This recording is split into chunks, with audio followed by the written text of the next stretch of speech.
sobre ti um só cuidado, qualquer que seja, pois somente seria muito para ti. É meu, somente meu, todo trabalho, e o teu trabalho é descansar em mim. É meu, somente meu, todo trabalho, e o teu trabalho é descansar em mim.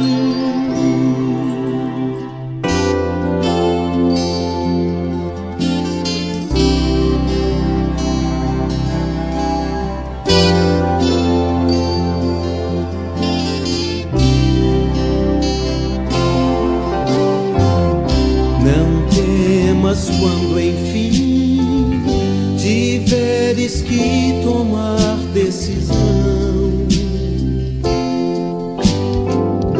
entrega tudo a mim, confia de todo o coração. É meu, somente meu, todo trabalho, e o teu trabalho é descansar em mim. É meu, somente meu, todo trabalho, e o teu trabalho é descansar em mim.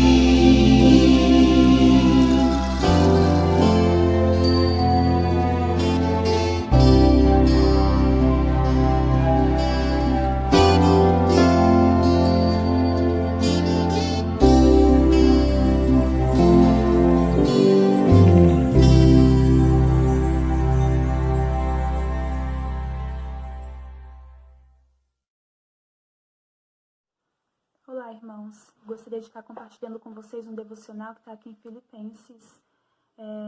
Foi a carta que Paulo escreveu, para os Filipenses. E é uma carta que eu admiro muito. Eu particularmente gosto muito dela, porque é uma das cartas em que Paulo, ele, em suas palavras, me faz refletir sobre renúncia, sobre a autonegação, sobre não olhar para mim mesma, para os meus próprios interesses, mas para os interesses de Cristo, Em especial o capítulo 1, eu penso nisso quando eu leio o capítulo 1, E Paulo é alguém, assim, uma figura que uma figura não, uma pessoa que me faz, que me dá muita admiração, me traz muita admiração, Porque Paulo, desde que ele se converteu, desde que Cristo converteu ele, depois que ele entendeu de fato quem era Deus, que Deus não era aquele que ele adorava antes de uma forma religiosa, depois que ele conheceu de fato o Senhor, que ele conheceu Cristo, que ele conheceu o Evangelho mesmo, ele mudou totalmente a vida dele, de uma forma muito radical, algo que precisa acontecer conosco quando nós nos rendemos a Cristo, quando o Espírito convence nosso coração,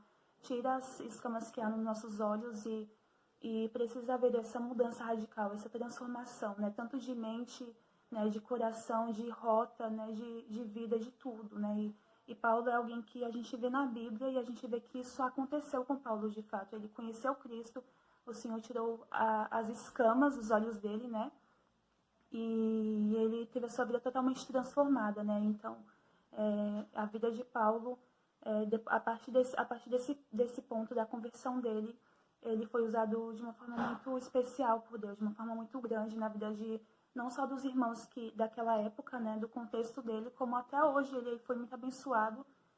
Aliás, o Senhor nos abençoa muito através da vida de Paulo, Então, eu admiro muito Paulo por isso, por essa transformação que houve na vida dele, pelo tanto que Deus usou a vida dele para abençoar, para exortar, para consolar, para tantas coisas, na vida dos irmãos daquela época, os irmãos contemporâneos dele, e assim também nas nossas vidas, Então, Paulo é um exemplo de renúncia, de pessoa que realmente sofreu pela causa de Cristo, pelo Evangelho, E é um exemplo para todos nós. E é muito legal que que Paulo, ele tinha Cristo como maior exemplo, né? A gente olha assim para Paulo e vê, nossa, como esse homem ele realmente serviu a Deus, como ele deixou os interesses dele, a vontade dele, e olhou para o Evangelho e ele sofreu demais, mas ele estava sofrendo por causa de Cristo e ele não se importava exatamente com a situação que ele estava vivendo, com as dificuldades, com as prisões, com os açoites, com o naufrágio. Ele não olhava para essa situação em si. Ele, na verdade, olhava para Deus e sabia que Deus estava no controle de tudo. E ele se deixava usar por Deus, mesmo em meio às situações difíceis da vida dele, para pregar o Evangelho, porque a vida dele servia para isso. A vida dele não era mais ele havia entendido isso, né? E ele servia a Cristo. Ele se colocava de fato como escravo, como servo do Senhor, né? Então, essas coisas, né, como tantas outras, me fazem olhar para Paulo e ver que ele foi um homem que pecador como nós, ele ainda assim serviu a Deus, né? Ele buscou a excelência no serviço dele ao Senhor. E não é diferente aqui em Filipenses, né? O Filipenses 1, do versículo 12 até o versículo 18. Eu vou ler para os irmãos e diz assim: Quero que saibam, irmãos, que aquilo que me aconteceu tem, ao contrário, servido para o progresso do Evangelho. Como resultado, tornou-se evidente a toda a guarda do palácio e a todos os demais que estou na prisão por causa de Cristo. E os irmãos, em sua maioria, motivados no Senhor pela minha prisão, estão anunciando a palavra com maior determinação e destemor. É verdade que alguns pregam Cristo por inveja e rivalidade, mas outros o fazem de boa vontade. Estes o fazem por amor, sabendo que aqui me encontro para a defesa do Evangelho. Aqueles pregam Cristo por ambição egoísta, sem sinceridade, pensando que podem causar sofrimento, que podem me causar sofrimento enquanto estou preso. Mas que importa? O importante é que, de qualquer forma, seja por motivos falsos ou verdadeiros, Cristo está sendo pregado, e por isso me alegro. De fato, continuarei a alegrar-me. Então, Paulo estava, quando ele escreveu essa carta para os filipenses, ele estava preso em Roma, né? Era uma prisão domiciliar, mas ainda assim ele estava preso. E ele estava sendo vigiado por soldados, né? Enquanto ele estava preso, ele estava sendo guardado por soldados que eram de alto nível, assim, né? Os soldados de César, que era o imperador de Roma. E Paulo, ele estava naquela situação privado, né, de sua liberdade. Ele não estava mais de uma forma assim tão livre, digamos assim, que ele podia sair para onde queria, podia viajar para várias cidades, né, para vários locais para pregar o Evangelho. Né? A razão da vida dele era, de fato, fazer Cristo conhecido, era pregar o Evangelho, era promover o reino de Deus. Né? E Paulo ele estava privado, de certa forma, nessa prisão, né, em Roma. Ele estava privado disso, de ir para onde ele queria, de pregar o Evangelho em qualquer lugar. Mas é interessante que Paulo, ele nos faz olhar para aquela situação não como uma situação tão ruim que ele estava vivendo, né? Porque ele estava privado, ele estava preso, né? E ele não estava mais podendo se deslocar para onde ele queria, mas ele começou a olhar para aquela situação sabendo que Deus estava no controle de tudo, sabendo que Deus ele era soberano e que o fato dele estar preso não era o fim, né? Não era o fim. E ele vai dizer mais para frente, né, que mesmo que ele vivesse, né, ou morresse, né, não importa o que iria acontecer com ele ali, depois daquela prisão em Roma, mas o que importa era que Cristo fosse conhecido através da vida dele. E a gente vê isso aqui nesses versículos do 12 ao 18. Paulo havia recebido desses irmãos aqui, os filipenses, uma oferta pelo irmão Epafrodito, né, que foi fazer uma visita para ele, e ele tinha levado essa oferta para Paulo, e Paulo também, através dessa visita do Epafrodito, ele fica sabendo de situações que estavam acontecendo dentro daquela igreja, né, entre os filipenses, né, e é muito interessante a perspectiva de Paulo quando a gente lê essa carta que ele envia para os filipenses, tanto agradecendo a oferta que eles haviam enviado, né, o apoio que eles estavam dando ao Paulo enquanto ele estava preso, né, em meio àquela dificuldade.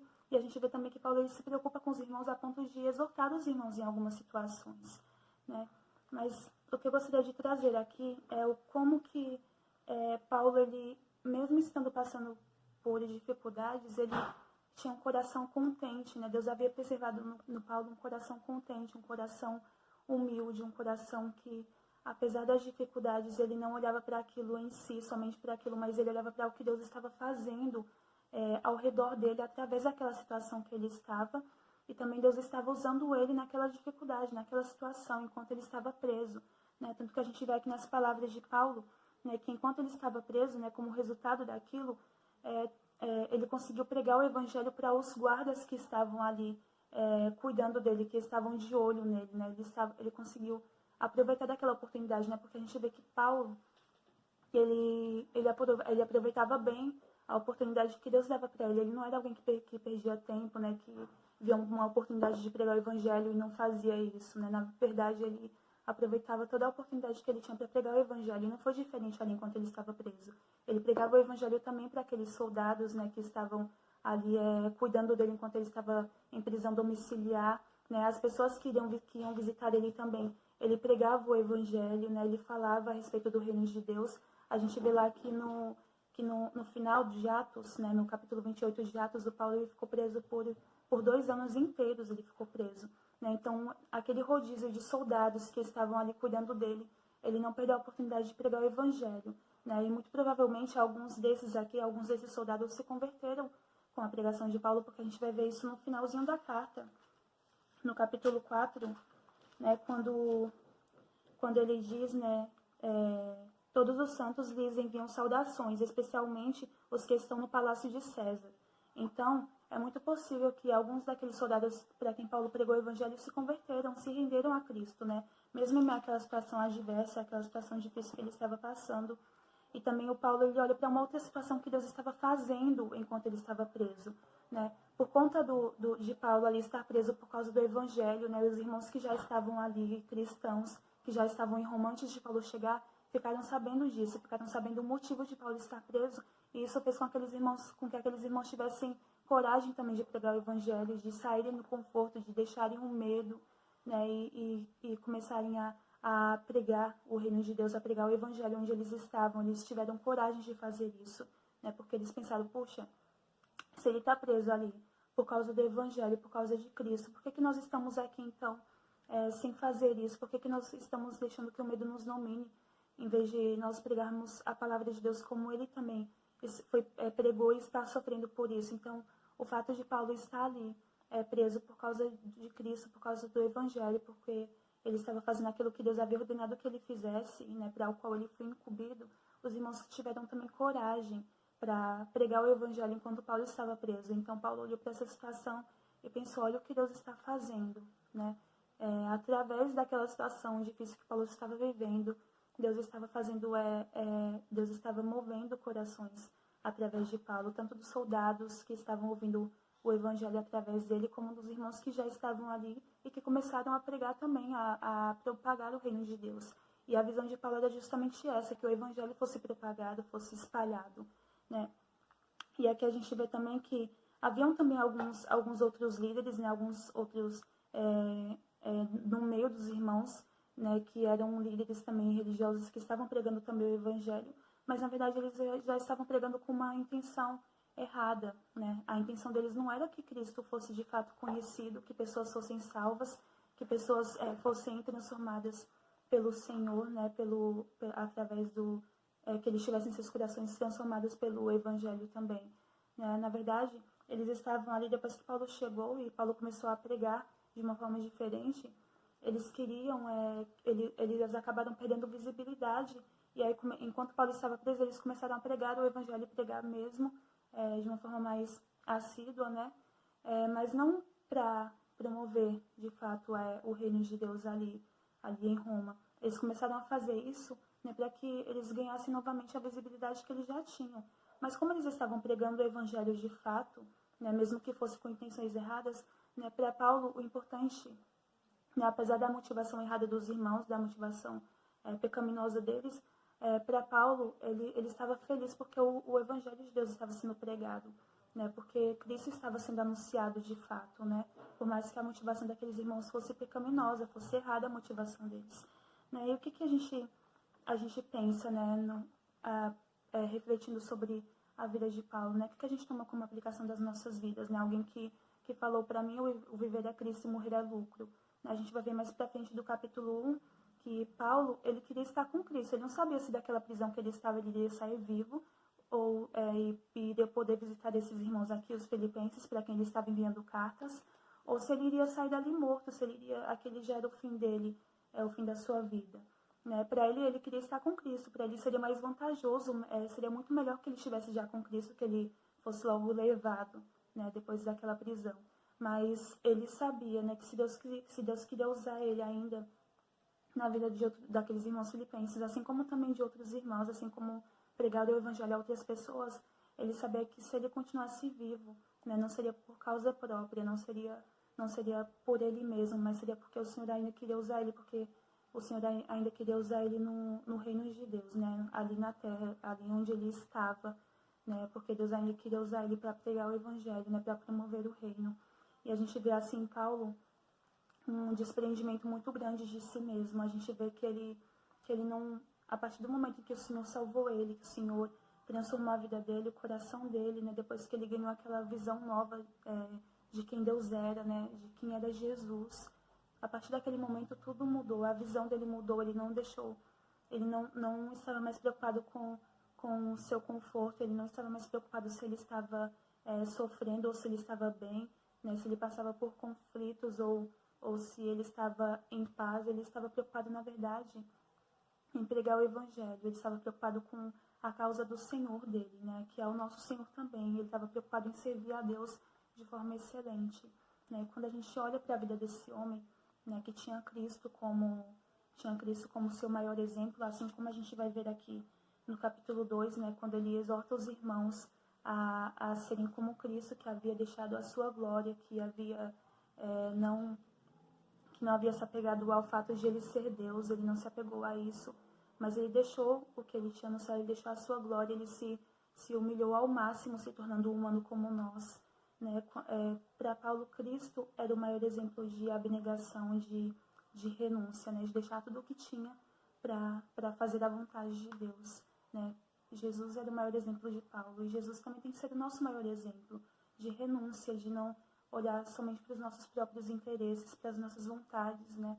Quando nós somos privados de alguma coisa, né? Alguém não fez o que a gente queria, ou nós estamos sofrendo de uma forma injusta. O que o Senhor quer de nós é que nós olhemos para as situações, lembrando que Ele é soberano, e entreguemos as nossas dificuldades nas mãos deles e olhemos para o que Deus está fazendo, mesmo em meio à nossa própria dificuldade, mesmo em meio a essa situação adversa que podemos estar vivendo.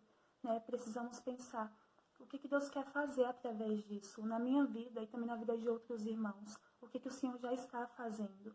Eu preciso mudar o meu olhar. Muitas vezes, quando eu estou sofrendo, quando eu estou passando por dificuldade, seja na família, ou seja no emprego, seja na faculdade, no casamento, né, com os filhos, né? Geralmente, quando nós estamos passando por dificuldade, quando estamos sofrendo, temos a tendência de olhar para nós e sentir uma autocomiseração, de pensar: ai meu Deus, como estou sofrendo, Senhor. Nossa, que situação difícil, por que isso não muda? Por que isso está acontecendo comigo? Poxa, Deus, eu estou servindo a Ti, né? Eu estou servindo ao Senhor, eu estou aqui fazendo tudo aqui na Tua casa, né? Eu estou servindo os meus irmãos, mas eu estou sendo caluniada, ou eu estou sendo... ou está sendo muito difícil, ninguém me ouve, né? Tudo está saindo dessa forma e não dessa forma. Nós temos a tendência de olhar para a situação e pensar mais no nosso sofrimento, e pensar, né, como as coisas não mudam, como que as coisas continuam sempre como estão. Mas, na verdade, a gente precisa mudar, e além de nos deixar sermos usados por Deus nessa situação em que estamos passando, para também cuidar de outras pessoas, em vez de olhar para o que Deus já está fazendo na situação e o que Ele quer nos ensinar e fazer em nós. Através disso, nós temos a tendência de olhar mais para nós mesmos, para o nosso sofrimento. Né? É muito legal, é muito interessante, muito impressionante quando Paulo ele vai falar a respeito de Timóteo, que ele queria enviar para os irmãos filipenses. Ele fala assim a respeito de Timóteo, né? No versículo 20 e 21 do capítulo 2, ele fala assim: não tenho ninguém que, como ele, tenha interesse sincero pelo bem-estar de vocês, pois todos buscam seus próprios interesses e não os de Cristo, né? Isso não era, se era daquela forma naquela época em que cada um buscava o seu próprio interesse, né? Nós não somos diferentes, nós também muitas vezes, em várias situações, se não na maioria das situações, nós buscamos aquilo que é confortável para nós, buscamos aquilo que para nós traz benefício, a gente não pensa no benefício do próximo. Quantas vezes que nós pensamos mais no outro do que em nós mesmos? Quantas vezes que é verdade aquele versículo que diz que nós devemos amar a Deus acima de todas as coisas e, consequentemente, amar o próximo mais do que a nós mesmos, amar o próximo como a nós mesmos? Quantas vezes que isso é verdade em nós? Né? Aqui, quando Paulo ele fala a respeito de Timóteo, isso é uma verdade que existe na vida de Timóteo. Quando ele vai falar também sobre Epafrodito, que foi quem levou a oferta para Paulo em nome dos irmãos filipenses, ele diz assim no versículo 30 do capítulo 2, ele vai dizer assim sobre Epafrodito: porque ele quase morreu por amor à causa de Cristo, arriscando a vida para suprir a ajuda que vocês não me podiam dar. Né? Então, o Epafrodito ele arriscou a vida por causa de Cristo, para ajudar Paulo, né? Para ajudar Paulo naquilo que os irmãos filipenses não podiam fazer. Né? Então, quando Paulo fala a respeito desses irmãos, né, e principalmente sobre o que Jesus fez aqui no capítulo 2, como eu já citei, né, foram pessoas que deixaram os próprios interesses de lado, né, que não pensaram naquilo que iria sofrer se fizesse alguma coisa, né, que fosse pelo Evangelho. Né. A gente precisa pensar também em uma outra coisa. Né, quando lá na missão, né, na MIBAN, de vez em quando nos devocionais a Salma fazia uma pergunta, né, para quem estava na sala, né, tanto as missionárias como as alunas, né, a gente tinha que se perguntar assim, quantas vezes que o nosso sofrimento é por causa do Evangelho e não por causa de coisas que são nossas, né, por conta de que nós não temos o controle de alguma coisa, ou porque nós queríamos aquilo e não temos, ou porque a pessoa fez alguma coisa que não me agradou ou que me fez mal, e nós não queremos sofrer o dano, por isso nós não queremos considerar o outro superior a nós queremos, na verdade, nos sair bem, não ser tirado do nosso conforto. Quantas vezes que nós sofremos de forma genuína pelo Evangelho, né? É algo que eu preciso me perguntar isso, eu preciso refletir sobre isso, e os irmãos também precisam fazer isso, nós precisamos fazer isso, porque nós somos a Igreja de Jesus, nós somos o corpo de Cristo. O Senhor nos salvou para a glória dele, ele nos salvou para também olhar para a necessidade de outras pessoas, ele nos salvou porque ele quer também nos usar para alcançar outras vidas com o Evangelho, com o reino, trazer essas pessoas para o reino de Deus também. Né? O Senhor nos salvou e ele tem propósito nas nossas vidas, né? Ele quer nos usar como instrumentos na vida também, tanto uns dos outros, como de outras pessoas que ainda não estão no reino de Deus e que o Senhor quer salvar. Mas quantas vezes que o nosso sofrimento é por causa disso? Quantas vezes que eu estou sofrendo porque aquele irmão está afundado no pecado dele e ele não sai daquilo, mesmo quando eu tento ajudá-lo, ele não quer sair daquilo. Quantas vezes que o meu sofrimento é porque um irmão, uma irmã está em pecado e com esse pecado ele me atinge no sentido de me atacar mesmo, ele acaba me atingindo com esse pecado dele, ele acaba, sei lá, me tratando mal por conta do seu próprio pecado, né? E eu tento ajudá-lo e ele não quer sair daquilo. Né? Quantas vezes que o meu sofrimento é porque ele está sofrendo no pecado dele, porque ele está afundado no pecado dele e não porque ele está me maltratando nesse pecado dele. Quantas vezes que o meu sofrimento é mais em preocupação com esse irmão do que comigo mesma. Quantas vezes o meu sofrimento é porque eu estou orando muito ao Senhor e eu estou evangelizando muito uma pessoa para que ela seja salva e não por conta das minhas necessidades que não são supridas, por conta das minhas necessidades que não são satisfeitas. Quantas vezes, né? Quantas vezes que não é por capricho meu que eu estou sofrendo, né? Então, eu queria mesmo que nós pensássemos, né, a começar em mim, que pensássemos a respeito disso, né? Qual que é a causa do nosso sofrimento, né? E em meio ao sofrimento, o que eu faço com esse sofrimento? O que eu faço nessa situação em que eu estou? Né? Eu estou sofrendo de fato por causa do Evangelho de Cristo? Quantas vezes que isso aconteceu? Ou meu sofrimento é mais quando eu sou tirada do meu conforto, é mais quando eu estou sofrendo injustiças, ou é quando eu estou sendo atingida por alguma dificuldade? Quantas vezes que eu olho para a soberania de Deus em meio a uma dificuldade, em meio a um sofrimento? Quantas vezes? Né? O que há no nosso coração? O que há no meu coração? Né? o que é revelado no meu coração quando eu passo por alguma dificuldade, por alguma situação adversa, o que sai do meu coração, porque o nosso comportamento, as nossas respostas às situações, elas saem do coração. Eu não simplesmente faço porque a situação em que eu estou passando me fez fazer aquilo, mas aquilo já estava no meu coração e eu nutri isso. Então, quando eu passo por alguma dificuldade, aquilo que estava no meu coração, sendo nutrido, sendo alimentado, já sai, né? Então, o que há no meu coração, né? O que eu preciso pensar, eu preciso refletir, né? Então, que o Senhor, Ele nos faça olhar mesmo para a palavra dEle, olhar para o Senhor Jesus, que não tinha interesse maior do que fazer a vontade de Deus. Que nós olhemos para Cristo, que nós olhemos para homens cristãos como Paulo e tantos outros que deixaram os próprios interesses, né? Como Timóteo, como Epafrodito, que deixaram de fazer a própria vontade para fazer a vontade do Senhor, né? E isso a começar em mim, que sou tão pecadora como qualquer um de nós.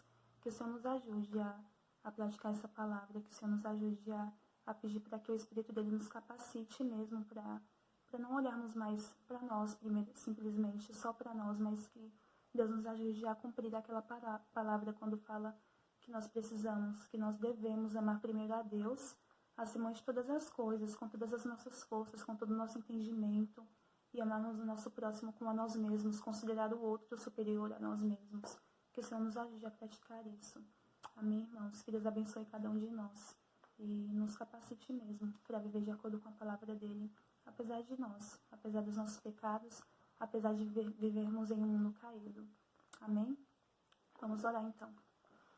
Senhor Deus, em nome de Jesus, Pai, eu quero agradecer ao Senhor pela Tua palavra, Senhor Deus, que realmente é viver eficaz e que penetra, Deus, em nossos corações, Deus, e que nos faz olhar, Deus, para a forma, Deus, como nós vivemos, Deus, para a nossa vida, Senhor Deus, e ver onde que nós estamos pecando contra Ti, onde nós estamos falhando, Senhor Deus, no cumprimento da Tua palavra, Deus, sendo que nós já fomos salvos, sendo que o Espírito já habita dentro de nós, Pai. Eu peço que o Senhor esteja nos ajudando, Pai, a refletir, Senhor Deus, sobre a Tua vontade, Deus, para as nossas vidas, a refletir, Deus, sobre como nós temos respondido às circunstâncias, Pai. Eu peço que a Tua palavra, Senhor Deus, ela esteja, Senhor Deus, nos ajudando, Deus, a refletir de fato, a pensar, Deus, e que o Teu Espírito nos capacite, Deus, a praticar, Senhor Deus, os Teus ensinamentos, Deus, que nós deixemos, Pai, de amar mais a nós mesmos, Pai, do que ao Senhor, que nós deixemos, Pai, de amar mais a nós mesmos, Pai, do que o nosso próximo, Senhor. Ajude-nos, Deus, porque em nós mesmos nós não conseguimos, Pai, fazer isso. Precisamos, Pai, da Tua capacitação, Deus, precisamos da Tua ajuda. Precisamos que o Senhor, Pai, nos auxilie, Pai, que o Senhor nos suporte, que o Senhor nos dê forças, Deus, para viver, Deus, de acordo com a Tua vontade verdadeira, Pai. Em nome de Jesus, Pai, nos ajude, Senhor Deus, a vivermos como cidadãos dos céus, Pai, neste mundo em que nós estamos vivendo caído, Pai, como a Paloma falou, Senhor Deus, no domingo, Senhor Deus. Ajude-nos, Pai, a lembrarmos disso, a não ficarmos olhando só para este mundo que vivemos, só para essas coisas daqui, Deus, mas que nós venhamos olhar, Deus, para o futuro, Deus, para Cristo, que nós venhamos olhar para a morada, Deus, que nós vamos ter contigo, Pai, que nós temos contigo, Pai, eternamente, Senhor Deus, que nós olhemos, Pai, que nós lembremos que a nossa esperança não está aqui, Pai, neste mundo, mas em Cristo, Senhor Deus, que já nos salvou, que já nos livrou, Pai, da ira do Senhor, que já nos salvou, Pai, dos nossos pecados, do poder do pecado, Senhor Deus, da escravidão do pecado, Senhor. Ajuda-nos, Senhor Deus, em nome de Jesus, que a Tua palavra seja verdadeira, Pai, em cada um de nós. É isso que eu te peço, Pai, te agradeço por tudo, em nome de Jesus. Amém.